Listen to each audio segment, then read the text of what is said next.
Mes chers compagnons dans l'œuvre du Seigneur, je supplie chacun d'entre nous d'étudier et de méditer le livre de Mormon chaque jour à l'aide de la prière. Ainsi nous serons en mesure d'entendre la voix de l'Esprit, de résister à la tentation, de vaincre le doute et la crainte et de recevoir l'aide des cieux.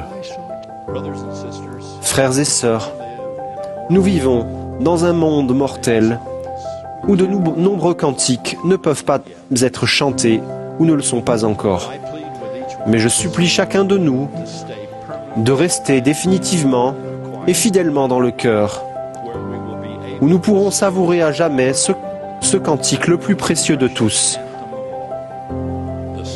le cantique de l'amour rédempteur. Les vrais disciples de Jésus-Christ sont disposés à se démarquer, à se faire entendre et à être différents des gens du monde. Ils sont vaillants, dévoués et courageux. Bien que Dieu soit plein d'empathie, nous ne devons pas croire à tort qu'il est tolérant et large d'esprit vis-à-vis du péché. Il ne l'est pas.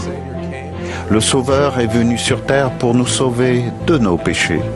Et chose importante, il ne nous sauvera pas dans nos péchés. La vérité sublime est que nous ne sommes pas seuls. Nous avons l'amour de Dieu, la grâce du Christ, le réconfort et l'aide du Saint-Esprit, et la compagnie et les encouragements des autres membres du corps du Christ. Nous vivons dans un monde qui se nourrit de comparaisons, de critiques et d'étiquettes. Au lieu de voir à travers le prisme des médias sociaux, nous devons rechercher plus profondément les attributs divins que nous possédons réellement. Si vous découvrez quoi que ce soit qui semble bloquer la joie et la lumière de l'Évangile dans votre vie, je vous invite à placer cela dans la perspective de l'Évangile, afin que les choses insignifiantes et inutiles n'obscurcissent pas votre perspective éternelle du grand plan du bonheur prévu.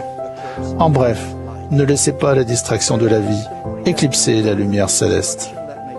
Frères et sœurs, chers amis, Dieu vous connaît parfaitement. Il vous aime parfaitement. Il sait ce que vous réserve l'avenir.